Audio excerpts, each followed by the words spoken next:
Starting our list right at number 10, we have the Iceman Curse. In 1991, the frozen mummified body of Ötzi the Iceman was discovered in the Ötztal Alps on the Austrian-Italian border. Scientists determined the Bronze Age man to have died 5,300 years ago, making the body the oldest known natural human mummy ever to be found in Europe. Surrounding the excitement of the discovery, something darker began to manifest. People began to say that by disturbing the mummified body, a curse had been unleashed on all those involved in its discovery. In all, 7 deaths have been said to have been linked with the curse of Ötzi. Helmut Simon, who discovered the Iceman's body, died from a fall while hiking in 2004. Dieter Warnick, who was a part of the rescue team who found Helmut's body, died of a heart attack hours after Simon's funeral. At our number 9 spot, we have the Curse of the Hope Diamond. This diamond is said to be one of the most cursed items in the world. Story goes that the Hope Diamond was stolen off a Hindu statue at the temple in India. The priest of the temple decided to put a curse on whoever had possession of it. Then in the 17th century, the merchant who sold it to King Louis XIV was eaten alive by a pack of dogs. From there, the diamond was stolen again and gifted to a princess named Marie Louise. Soon after, she was beaten until she passed away. Then a Dutch jeweler took ownership of it, until his only son murdered him just to steal it. The son would take his own life later on. Then Greek merchant Simon Myancharides was the next owner. Then he ended up driving off a cliff with his wife and his son. The diamond is still out there, and I bet it's still taking the lives because humans just never learn. You may know this one, but at number 8 we have the 27 Club. This is by far one of my most favorite because I'm a believer in selling your soul to the devil, but I don't condone it. This is a supposed curse where musicians and actors died at the young age of 27. This is usually from making a deal with the devil that rewards a person with a life of success, fame, and wealth. This originally came from musician Robert Johnson, who is said to have met with the devil at the crossroads in exchange for musical talent. This curse became more popular when musicians like Jimi Hendrix, Jim Morrison, and Brian Jones all died at the age of 27 between 1969 and 1971. But it got international attention when Kurt Cobain died at 27 in 1994. The deaths are usually from drug abuse or through darker, violent means, which is why they are attributed to the devil. Other notable members of the 27 Club include Amy Winehouse, Jonathan Brandis, who was in Stephen King's It, and Kim Jong-un, who is a K-pop star. Rest in peace to all. Coming at our number 7 spot, we have Tecumseh's Curse and the American Presidents. This is a curse that was given to the United States of America by a Shawnee self-entitled prophet. This was after the Shawnees tribe's defeat at the hands of the Americans after Tecumseh's War in 1810. The curse stated that every future US president that was elected in a year divisible by 20 would suffer an untimely death in the office. This list includes presidents like Abraham Lincoln, William McKinley, Franklin D. Roosevelt, John F. Kennedy, the list goes on. Exceptions include Ronald Reagan and George W. Bush, but Reagan got shot in attempted assassinations, and George Bush even had a grenade thrown at him and luckily didn't explode. And guess who's reportedly next on this list for this curse? None other than 2020 elected Joe Biden. At our number 6 spot, we have the Curse Orang Medan. In 1947, an American ship picked up a disturbing stress call from an unidentified vessel. The first transmission was sent using a Morse code, and it said, quote, "We float, all officers including the captain dead." The next transmission said the whole crew had perished, and the final transmission said, quote, "I die." The Americans traced the signal back to the ship that was drifting across the Indian Ocean. They quickly assembled a rescue team to go inside of the ship, but they discovered something very off. When they entered the ship, they would find the entire crew had perished in the exact position they were in prior. They were all found on their backs with their hands up, looking as if they were fighting with something above them. It was also noted that it was a warm summer day at around 100 degrees Fahrenheit. But the ship was found to be around 40 degrees. As they were leaving the ship and trying to tow it back, it suddenly exploded and sunk. No one has any explanations for this to this day. Right in the hump of our list, we have a cursed movie. Curses aren't limited to artifacts. They have been even linked to a few Hollywood blockbusters in which the film crew was harmed during and after production. The Exorcist and Poltergeist are 2 good examples. The Omen, however, was the most cursed of them all. Gregory Peck, who played the main character, lost his son shortly before filming began. Peck's aircraft and the scriptwriter and executive producer's planes were struck by lightning on their way to filming. The IRA bombed the hotel where the producers were staying at and a hotel where the directors and actors were supposedly eating during the filming. A tiger trainer who assisted with the filming of The Omen was also eaten alive by the tiger. But the story doesn't end there. Following the completion of the film, special effects consultant John Richardson was involved in a car accident, killing his assistant. At our number 4 spot, we have Leda the Gypsy doll. It's notorious for being one of the world's most haunted dolls, so just listen up. The origin story goes that a man in Romania made this doll for his son. The little boy would tell his father that the doll would talk to him and would even move. But of course, the father and his wife said that this was just in the child's imagination. Unfortunately, one day, the little boy was playing with this doll near a body of water and ended up drowning. Now it's said the boy inhabits the doll. The current owner of the doll, Kerry Walton, said he found it in an abandoned and allegedly haunted house. They found it in the basement and the doll was supposedly child size, so upon first sight, they literally thought it was a child's body. The doll was reported to be over 200 years old, made with wood, and had real human hair. When he brought the doll home, the doll was reported to make the children cry all night because she supposedly talked to them, and also moved around the house. All the way down to our number 3 spot, we have resurrected a 500-year-old curse. In 1525, the Archbishop of Glasgow cursed the Revere people, who were alternatively English and Scottish as the country's borders shifted. This curse, which is over 1,000 words long, was revenge for the Revere's theft of sheep and cattle. It included cursing the people's heads, teeth, and hair, and even their mouths, as well as calling for thunder and lightning to rain upon them. At our number 2 spot, we have Busby's stooped chair. In 1702, Thomas Busby was convicted of killing his own stepfather. On his way to his execution, he had one final request. This request would be simply to have one last drink in his favorite pub. After permission was granted, he decided to have a beer in his favorite chair at the bar. After finishing, he said aloud, quote, "May sudden death come to anyone who dares sit on my chair." He was then escorted to his execution. His body would be displayed right outside of the inn for all to see. Over the years, death struck many who sat in the chair, leading the landlord to donate it to the Thirst Museum in England. To avoid anyone sitting on it, they suspended it 5 feet in the air. Regardless, this chair looks super uncomfortable, so I wouldn't even dare sit on it. At our number 1 spot, we have the Crying Boy painting curse. Painted by Italian artist Giovanni Bergolin, it became very popular in the 1950s, and many prints were made well after that. Well, during the 1980s, there was a huge string of house fires where the painting came out unscathed. Like, I mean, the whole house would be destroyed, and plop, there's a full intact painting. Fire station officer Alan Wilkinson personally logged 50 fires where the painting survived, so it's pretty resilient. Rumors then spread that the painting was actually of an orphan who lost his home in the fire. So cursed or not, put it up in your living room and you be the judge. Sorry, number 10, we have the Battle of Tippecanoe.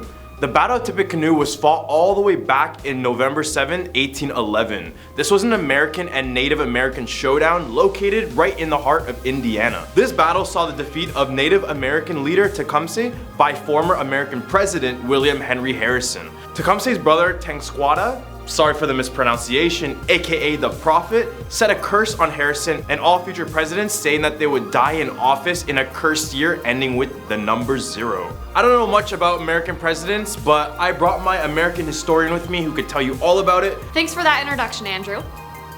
Harrison would die of pneumonia in 1840. The next cursed president was none other than Abraham Lincoln. He was elected in 1860 and was assassinated. James A. Garfield, who was elected in 1880, and William McKinley in 1900 were both assassinated as well. Lastly, John F. Kennedy was elected in 1960 and was also assassinated. Ronald Reagan was next, but after many failed assassination attempts, it seems like he stopped the curse. Except remember that time someone threw a grenade at Bush and luckily didn't detonate? For 2020, we had Joe Biden, so I wonder if he might be affected. You missed me, because at number 9, we have the My Way curse. The My Way curse, or might I say the My Way killings, is a social phenomenon in my home country, the Philippines. So all you Filipinos, listen up, because everyone else, and welcome to the weird stuff that goes on in my country.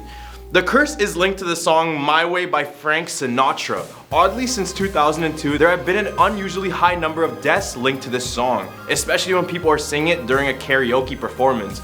And we know how many Filipinos do karaoke, so it's pretty common. I know it sounds like a very odd coincidence, but even news media outlets worldwide have documented it. This includes the respected New York Times. This phenomenon got such a bad reputation that bars in the Philippines had to completely remove it from their karaoke players. Coming in at number 8, Timur's curse.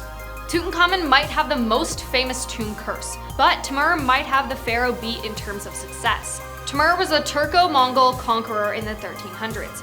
His remains were entombed in the Guri-i-Mar in Uzbekistan, and his body was dug up in 1941. Reportedly, his tomb contained 2 engravings, one that read, "When I rise from the dead, the world shall tremble," and another inside the casket that read, "Whomsoever opens my tomb shall unleash an invader more terrible than I." Curses on tombs are not uncommon, but what happened after Timur's tomb was opened changed the course of history. 2 days after Timur was dug up, Adolf launched Operation Barbarossa, the invasion of the Soviet Union. Barbarossa remains the largest military invasion in history. Timur was reburied over a year later under Islamic rites, after the Russians successfully managed to push back the invading Germans. Coming at number 7, we have the Knights Templar Curse. The Knights Templar was a Christian military order with the purpose to protect pilgrims in the Holy Land during the Crusade period. They had the power and the money. Philip IV from France sought to seize their wealth and their power. So, in a raid, Grand Master of the Templars, Jacques de Molay, was arrested along with his Templar comrades. Soon after, King Philip pressured Pope Clement V and made him agree to his reasoning. The Pope would issue a bill that made all Christian kings able to seize Templar property, which destroyed the Templar order, and Jacques de Molay was sentenced to death. Jacques, while burning on the stake, said, quote, "France will remember our last moments. We die innocent, and you, O Philip my king, I pardon you, but my forgiveness is in vain, for your life is condemned at the tribunal of God. Within a year I shall await you also." Only 3 days later, Pope Clement would die in agony, and when he was cremated, the fire burned down the church as well. Then King Philip ended up dying at the end of the year and died in great misery and pain. So I guess that curse was also true. Right at number 6, we have the Ring of Silvanus. This was a cursed ring that was first owned by a Roman man named Silvanus. This was a rather large ring with a diameter of an inch, so it was believed that they wore this on their thumb or over a glove. But one day his ring was stolen from him. He believed it was taken from a man named Sinicanus. Silvanus then proceeded to place a curse on the man by heading up to a temple and creating a lead plate, naming it the Cursed Tablet.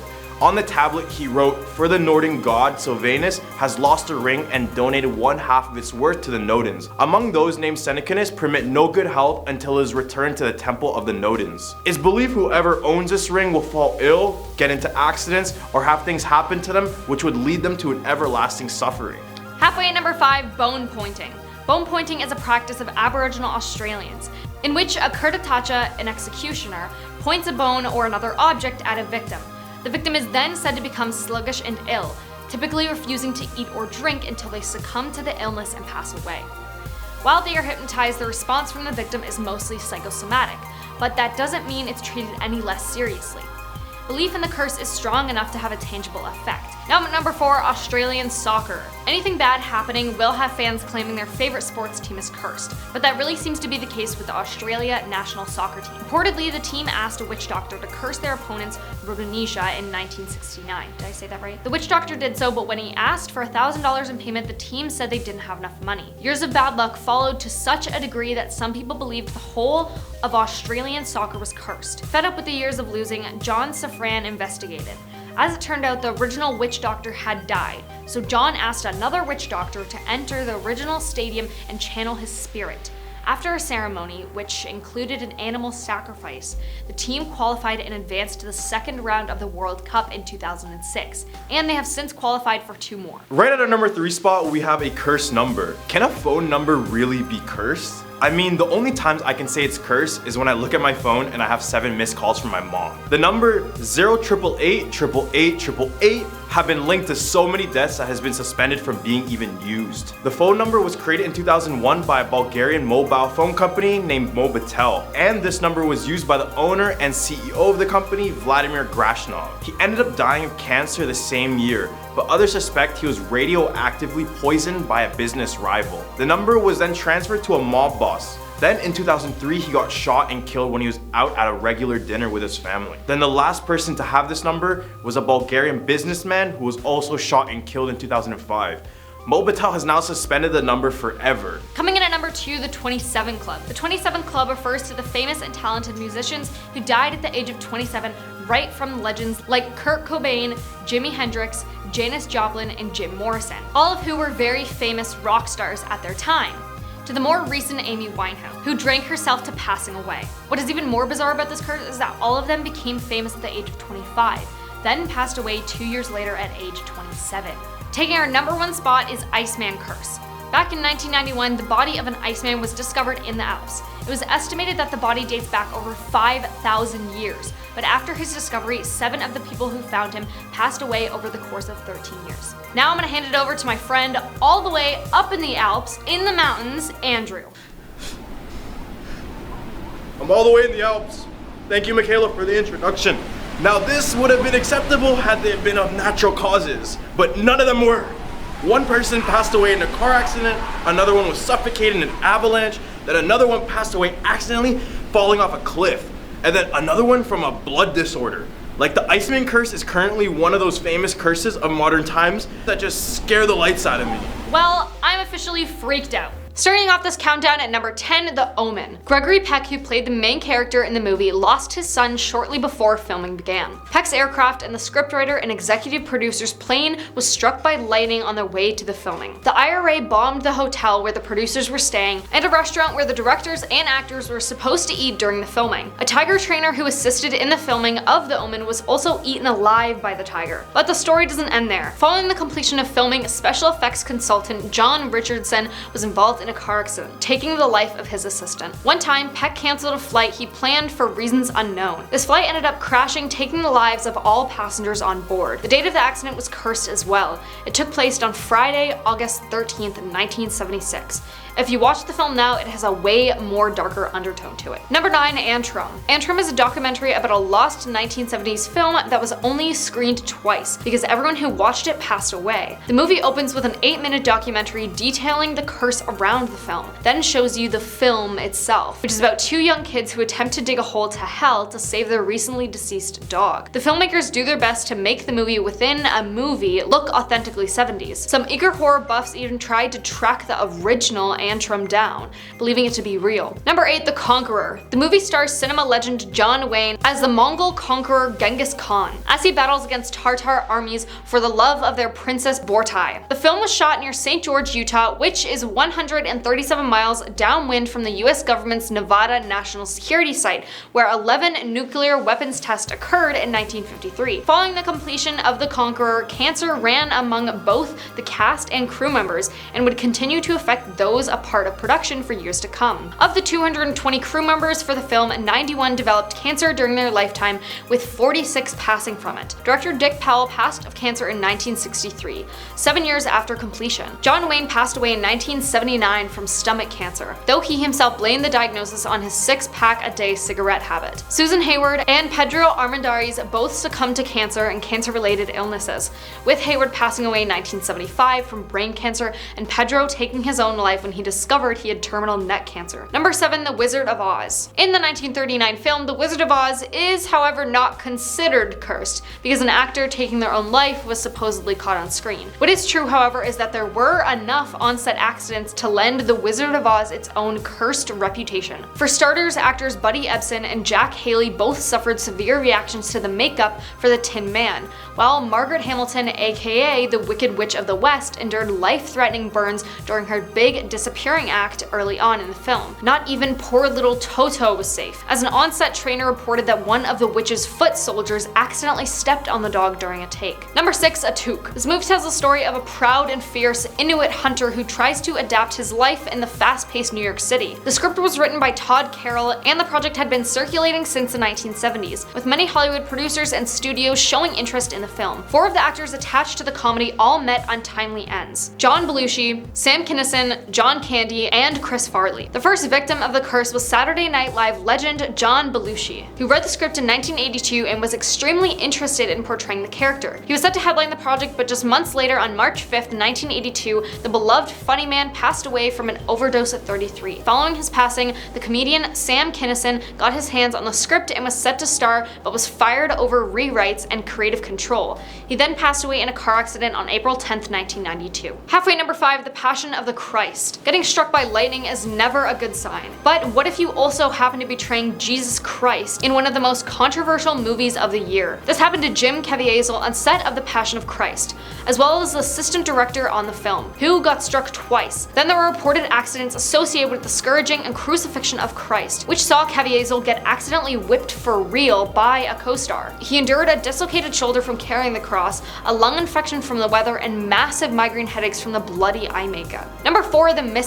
John Huston's 1961 American Western The Misfits centers on a divorcee who falls for a cowboy struggling to maintain his romance-free lifestyle in the northern Nevada desert in 1960. The picture famously stars Marilyn Monroe, Clark Gable, and Montgomery Clift, and was based on the screenplay Arthur Miller, Marilyn's husband at the time. Despite such a warm reception, the Western's reputation was ruined by the passing of its 3 beloved stars, each of which passed shortly after production was completed. Clark Gable passed on November 16, 1960 at the age of 59 from a heart attack, just 12 days after finishing The Misfits. Though the silver screen legend had been an avid smoker since his teenage years, his wife Kay Williams believed that the film's intense production and on-set tension was a big factor in his passing. Marilyn Monroe notoriously hated the picture, having disliked that Miller based the role partly on her life as well as his frustrating constant rewrites. The 20th century pop culture icon passed from an accidental overdose on August 4th, 1962, a year and a half after filming. The Misfits was both her and Gable's last completed film. Montgomery Clift passed away just 6 years later on July 23rd, 1966 from a heart attack, among other health issues. His live-in personal secretary, Lorenzo James, revealed that The Misfits was on television the night he passed and asked if he would like to watch, to which Clift firmly replied, absolutely not. Number 3, Poltergeist. Tobe Hooper's 1982 supernatural horror flick Poltergeist follows a suburban family whose home is invaded by malevolent spirits that abduct their daughter, and was written and based on the screenplay by Steven Spielberg, another one on this list. The classic picture has a lot of darkness associated with, as 2 of its promising young talents unfortunately passed. Heather O'Rourke shined as Carol Ann Freeling in the freaky horror installments, but sadly passed away from septic shock before the release of Poltergeist 3. She was just 12 years old. Her on-screen big sister Dominique Dunn was tragically strangled by her ex-boyfriend, passing at 22 from her injuries 5 days later on November 4th, 1982. Number 2, The Crow. Son of martial arts icon and film star Bruce Lee, Brandon Lee portrays a murdered musician who was resurrected to avenge the deaths of himself and his fiancée in The Crow. Tragedy struck production when the 28-year-old Lee was fatally wounded during a scene in which his character Eric Draven is shot after witnessing his fiancée being assaulted. Actor Michael Massey's character Fun Boy fires a .44 Magnum Smith and Wesson Model 629 at the actor as he walks into the room. Prop assistant was unaware of the rule for inspecting all firearms before and after handling, so that the barrel was not checked for obstructions. A bullet from the dummy round was trapped in the barrel and caused the .42 Magnum bullet to be fired virtually with the same force of a live round. Lee was struck in the abdomen and succumbed to his injury after 6 hours of unsuccessful emergency surgery. Now coming in at number 1, Twilight Zone the movie. The 1983 sci-fi horror anthology film Twilight Zone the movie features 4 segments inspired by the iconic Rod Serling TV show. Its production and overall legacy is marred by the tragic helicopter accident that claimed the lives of lead star Vic Morrow and child actors Micah Dinley and Renee Shin-Yi Chen around 2:30 a.m. on July 23, 1982. The 2 illegally hired children and were in violation of the California law, which prohibits them from working at night or in proximity to explosives. The segment's director John Landis had been on set during the accident. The night scene called for Morrow to carry the children across the river while being chased by American soldiers in the hovering helicopter. But a rotor failed, which caused the low-flying helicopter to spin out of control. Morrow, Lee, and Chen passed away instantly. Coming in at number 10, we have the Baker's wedding dress. This dress belonged to Anna Baker, who was a part of a wealthy family located in Altoona, Pennsylvania. They would reside in what is known as the Baker Mansion in 1849. Which is the same year Anna fell in love with a man and planned to get married, but her father Elias was like, no, not happening.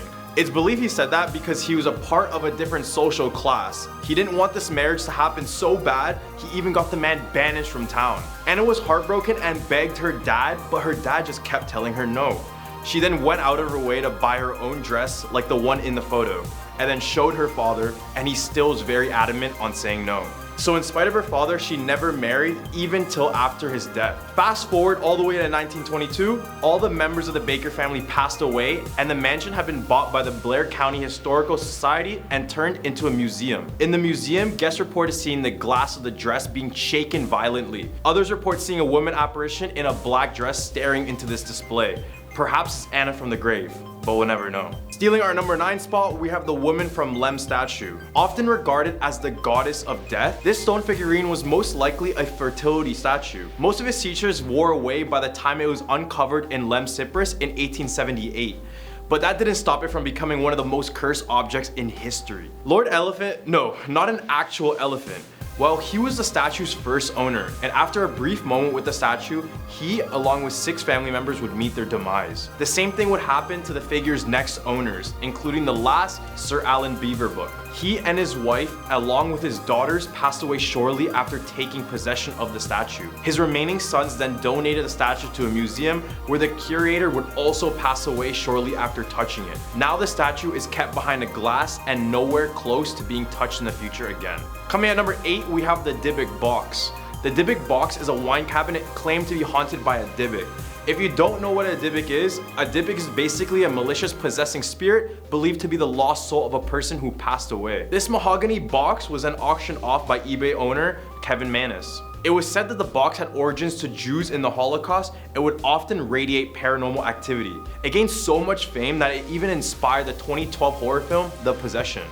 Just like in the movie, the box contained a Dybbuk and if opened will release a spirit, causing a chain reaction of misfortune and illnesses. Surprisingly, at our number 7 spot, we have an elephant's foot. This is both a curse and a natural phenomenon, and you'll see why. On April 26, 1986, Unit 4 of the Chernobyl plant exploded during a test of the turbine's generation systems. Some of them will not stop firing for 50,000 years. The air above the plant was being poisoned and all the rods inside of the generator started to melt down through its protective container. I'm pleased to report that the situation in Chernobyl is stable. This would create a mass known as the elephant's foot. This radioactive blob was only discovered months after, and at this point, it was estimated to weigh around 11 tons and is said to be the most dangerous object on Earth. You don't believe me? Well, here's a fun fact. Well, not really. But everyone who came into contact with the foot or took photos of it passed away shortly after. You're dead. To this day, there's no way to get rid of it, so they just built a protective cover over it, and it's just kind of laying there forever waiting for its next victims. At our number 6 spot, we have a cursed number. This wasn't exactly an object, but a phone number. But who knows, maybe the devil has a phone. The numbers 088888888 have been linked to so many deaths that has been suspended completely from being used. The phone number was created in 2001 by a Bulgarian mobile company called Mobitel. And this number was used by the owner and CEO of that company, Vladimir Grashnov. He ended up passing away of cancer that same year, but others suspect he was radioactively poisoned by a business rival. The number was then transferred to a mob boss in 2003. He then got shot and passed away while he was out at a regular dinner with his own family. Then the last person to have this number was a Bulgarian again, but he was a businessman who was then shot and passed away in 2005. Mobitel has now suspended the number from being used forever. So do you think the deaths are a mere coincidence, or is it proof of a cell phone curse?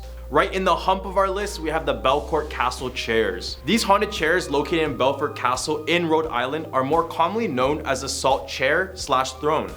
This is because people used to store salt in this chair as it was a valuable form of trading back then. However, after many years of being in the same spot, visitors would begin to notice that whenever they would go near the chairs, their hands would start to feel cold and prickly. And if someone tries to sit in the chair, invisible resistance could be felt. In one strange case, a man was actually thrown out of the chair when he attempted to sit on it. Legends say the spirit of the owner is stuck inside the chair after he faced a terrible death, which was taking a spear right in the eye. I know, it's pretty gruesome. You probably heard this one, but at our number 4 spot, we have the Terracotta Army. This is a one-of-a-kind 2,200-year-old funerary art. The Terracotta Army is considered the most priceless archaeological discovery of modern times. However, for those 7 farmers who discovered it back in 1974, the warriors have proved more of a curse than a blessing. Soon after the discovery, their farmlands were claimed by the government and all of their homes were demolished to make way for exhibition halls and various gift shops. Upon the 7, one took their own life while the others passed away tragically since they couldn't even afford healthcare. All the way at our number 3 spot, we have the Cursed Mirror. Located in a historical home and former plantation, the Myrtles Plantation in St. Francisville, Louisiana is considered one of the most haunted places in America. There are many creepy urban legends surrounding the property, but the tale of the Cursed Mirror is probably one of the most famous. According to the legend, the former owner of the house, Sarah Woodruff, and her 2 daughters were poisoned by their slave and trapped inside the mirror. Visitors of the house reporting seeing handprints, strange marks, and even figures dressed in an old-fashioned clothes lurking around the mirror. Coming number 2, and you probably know this one, but we have Annabelle. I know you heard this one, but it's just too good of a cursed item to leave out of this list. For those who don't know, the doll's name is Annabelle, which comes from an alleged girl who possesses it. In the early 1970s, a young college student named Donna gave the doll to Ed and Lorraine Warren, a now famous pair of paranormal investigators. Originally, Donna sold the doll as a gift from her mother, who purchased it at an antique shop. Over time, Donna and her roommate quickly noticed that the doll had a tendency to move around the apartment and be in weird positions like upright and its leg crossed. After more paranormal activity, the girls contacted the Warrens, who decided the doll contained a demon straight out of hell. When an exorcism failed to do the trick, the Warrens agreed to move the doll to a secure location inside of a glass box at their museum in Connecticut. Now, you can go to the museum and check this doll out. Coming in at our number 1 spot of our list, we have the Bassano vase. This vase is a pretty little thing and old too. Casted from silver in the 15th century and produced in a simple design, it is one of the most mysterious and elusive haunted objects of all time. Originally, the vase was a wedding present for an Italian bride who lived in a small village close to Napoli. On the woman's wedding night, she was found slowly passing away on the floor, and her hands were wrapped tightly around the silver vase, and in her dying breaths, the bride vowed to have her revenge and then passed away. Ever since, every single owner of the vase has passed away tragically and in mysterious ways. It was hidden away for some time until it finally got auctioned. Upon looking into the vase, there was a small note saying, quote, "Beware, this vase brings death," was found. It was sold 3 different times in different auctions, but every owner would pass away shortly after, which would pass along the vase from owner to owner. Eventually, it was buried, and now no one knows where it's located. At number 10 spot, we have the elevator game. After the mysterious death of Elisa Lam of Cecil Hotel, the elevator game has gained a lot of popularity as many believed it to be the entrance to the other world. To play this game, you need to be in a building with at least 10 floors. Make sure you play alone and no one joins you on your elevator ride. From the lobby, go to the 4th floor. Once the door opens, stay inside of the elevator and wait for the doors to close. Then you proceed to do the same thing to the 2nd floor, then 6, back to the 2nd, then lastly to the 10th floor at the top, all in that order. Finally, click on the 5th floor, and once it opens, a woman should walk into the elevator with you. Make sure you don't look at her, don't talk to her, don't even acknowledge her presence. From there, click the 1st floor back to the lobby. So here's where the path is determined on the lady. You will either end up on the 1st floor, in which you can just get out, no harm done, or the elevator will take you all the way up to the 10th floor, where you will be presented with 2 options. You'll either stay on the elevator to go back down, or you'll get off to enter the other world. Once you walk away, do not look back or you'll get pulled back in by that very girl. Not much is known about the other world, but if people are trying to do this game, there must be some type of reason for it. By the way, let me know if you guys want me to do a Lisa Lam / scary mysterious death video in the future down in the comments below. At a number 9 spot, we have the Dry Bones Ritual. This ritual involves summoning a spirit who plays tag with you. This is perfect when you have no friends. That's just like me. This game requires a couple of things to begin. First, you need a room with a mirror, some matches, and an empty house. Not difficult, right? Let's begin. At exactly 12:01 a.m., all the doors in the house should be locked and secured. This would include doors, cabinets, and windows. You will know when to begin when the atmosphere around you is completely dead silent. If you already hear unexplainable sounds, then leave the house immediately, as this is an indication that the spirit has been watching you the whole time already. However, if the place remains completely silent, think of something you want and make sure it's realistic. Don't think of like an elephant or like a floating house, and focus on that one thing. This wish will be granted once and only if you win the game. Next, light a match and wait until it burns out. If the match lasted longer than 15 seconds to burn out, this means the spirit approved and to continue the game. Next, you lie on the floor saying, quote, "I welcome you into my home, but not into my body. Come now." When he's ready, you'll hear a growl close by. Now it's time for you to hide until 3 a.m. If he finds you, it's unpredictable to say what he'll do to you, but if you do manage to hide until 3 a.m., go to the largest room of your house and say, quote, "Thank you for playing, but please leave now. You are no longer welcome." At a number 8 spot, we have the Riddle Man game. The good thing about this game is that if you win, you'll receive unimaginable wealth and luck for the rest of the year. But if you lose, you will suffer from a horrific fate. I don't know. To play this game, you need to summon the Riddle Man. The items you will need to complete this includes a deck of cards, a bag of rice, and a matchstick.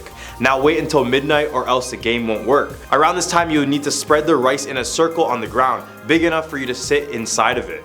While sitting inside of the circle, you need to shuffle the deck of cards. When you're done with a round of shuffling, take the top card off and leave it on the ground beside you until you reach the Joker card. Once you finally get to the Joker card, you will need to burn it immediately while saying, quote, "I have found you, now come give me my prize." This chant will summon the Riddle Man. He will appear to you as a medieval court jester and will ask you a riddle. If you answer correctly, great. Now you will have extreme good luck for the rest of the year with good health and good fortune and a good mood. Answer wrong and the jester will begin to look more and more sinister. He will present you with one riddle with increasing difficulty for every card you turn over. If you come to the end of these riddles without one right answer, it's said that he will turn you into his personal puppet and take you to his lair for his personal collection. At number 7, we have the Sandman game. This was one of the games I played as a child. Being a huge Spider-Man fan at the time, I just thought this game had something to do with Sandman, but boy, I was wrong. To play the Sandman game, you need at least 2 people. One person lies flat on the floor while the other person sits in a circle beside them. If you only have 2 people, just sit beside one another. The person sitting beside the player has to tell them to close their eyes and be sure to stay relaxed. Which is kind of ironic since the next part has the person telling the other a scary story about how they were injured and they were cut open and filled with sand. Nothing relaxing about that. The important part about this game is that when you're talking about a body part in the story, be sure to touch that exact body part. Like when you're talking about the shoulders, touch shoulders, talking about legs, touch the legs. This is when the player will experience heaviness in every single part of the body that you touch, and it almost feels like you're being filled up with sand. The scary part about this is that it's not your body being filled up with sand, but instead you're being possessed by a spiritual entity. Once this is finished, the player will notice their body is heavy and hard to move around. This is when they must do everything in their power to keep moving and stand up, because if you don't, the spirit will have full control of your body and possess you for the rest of your life. At a number 6 spot, we have the bath game. This game originated from Japan and it's known there as Daruma-san. This game involves summoning a ghost who will follow you all day and try to catch you. I don't know why anyone would play this game, especially because there are no rewards, but I don't make these games so I'll never know. To play this game, you must take a bath before bed with the lights off, and you must be facing your sink. Now close your eyes and chant out "Daruma-san fell down" until you finish washing yourself. At this time, you're supposed to envision a Japanese woman slipping and falling into the bathtub and impaling her eye on the faucet. This sounds crazy, right?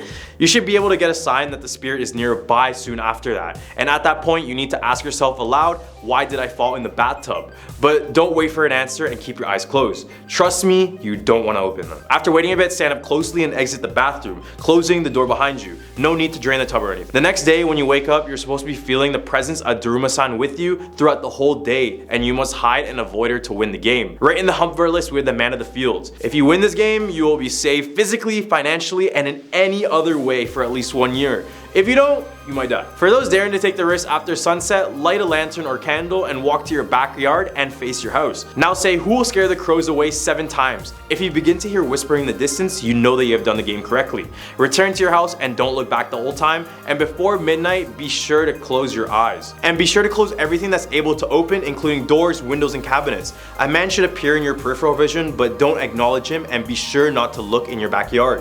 This is the most important part of the game because this determines whether or not you live or not. Now go to sleep like usual, and for those who catch a glimpse of the man in the fields, they'll meet a tragic end and they won't wake up from their sleep. But if you didn't look in your backyard or at the man, you will win the game and prosper for at least 1 year. At number 4 spot, we have the mailbox game. If you're in for a good fortune for the rest of your life, the mailbox game is meant for you, but don't play it. To play this game, you have to go to your mailbox and stare at it for about 6 seconds. Then you fold a piece of paper, leave a drop of your blood on it, and only when it's fully dry, you place it in an envelope and then inside of the mailbox. Be sure not to write write anything on the envelope, no stamps, no stickers or addresses, or it will break the game and cause years of bad luck for you. Once you complete all this, you go back to your normal lives for the next 3 days. Once these 3 days are finished, go back to the mailbox where you played the game and check to see if you've received any mail. If the mailbox is empty, then you failed the game. And luckily, nothing terrible will happen at this point. Take it as a spirit declining your request. If you do receive mail, open it as it will contain a fortune for you. Whatever fortune is written will be a part of your life for eternity, some for the better and some for the worse. Once you finish reading it, burn the envelope and whatever fortune you got will come true. All the way at a number 3 spot, we have the imposter game. To start, this has nothing to do with Among Us, but just for the memes, this game either has you winning big with unwarranted luck and fortune for the next year or losing hard with fatal consequences. This game involves you summoning a malicious spirit that will follow you and your family around without any of you guys noticing it. To play this game, you will need a single candlestick and a sheet of paper drenched in red wine. To start, you will need to write "I invite you in" on the red stained paper 10 times. As well, you light the candlestick and leaving both items by your window for the whole night. If there's a spirit following your family at some point during the night, it will enter your house and will possess the least faithful member of your household. Almost like the ghost is Jerry Springer. The members possessed will look and act completely the same, but over time, their mannerisms will start to get more aggressive and hostile. The spirit is said to possess for only 1 week, and by the end of that time, you're supposed to write down on the same paper which member you think is possessed in your family. If you answer correctly, you and your family will experience good luck for the following year. Answer wrong, and the spirit will continue to possess a family member until they meet a grisly end. At number 2 spot, we have Sujiura. This game also goes by the name Fortune Teller game or Crossroads game, but regardless of the name, this game is about seeing a glimpse into your future. To play this game, you need to go to any crossroads, which is a place known for summoning the devil to make a deal. Make sure to bring something to cover your face and a hair comb before arriving at the crossroads. For the love of everyone, go to a crossroad where there isn't any traffic. Not only will it ensure your privacy, but getting run over is not fun either. Go to the crossroads at night, and once you're there, proceed to flick the teeth of the combs and repeat "Sujiara, Sujiara, give me a true response" 3 times. If you've done the game correctly, a stranger will approach you, and this is when you cover your face completely. When the stranger gets close enough, you can ask them for your fortune. Remember to be polite, and whatever you do, don't take off your face covering. If the stranger agrees, listen carefully to what they have to say, and when they finish speaking, thank them kindly, and only until the stranger is far enough to where you can't hear their footsteps, take off your face covering, and that future will be yours. At our number 1 spot, we have the Whisper game. Just like many other games on this list, play this game at night to ensure the likelihood of contacting a spirit. And this game has no benefits to it, making it the number 1 game on this list that you should never play. However, whoever wants to play this game probably has nothing to lose. If you want to play, make sure to keep a timekeeping device like a stopwatch or your phone's timer. Go to your bed at your usual bedtime, but stay awake. Even though it sounds terrible to do so, but stay awake until 3 a.m. Once it's 3, put both hands over your ears and put a pillow on top of your face and whisper "The devil lied again" at least 66 times. Then at 3:33, stop chanting and you should start to hear another whisper at the time. Listen carefully to what that whisper says. It said that they'll tell you your future or even offer you a great fortune, obviously with a price. But don't believe everything you hear, because sometimes the devil is known for lying.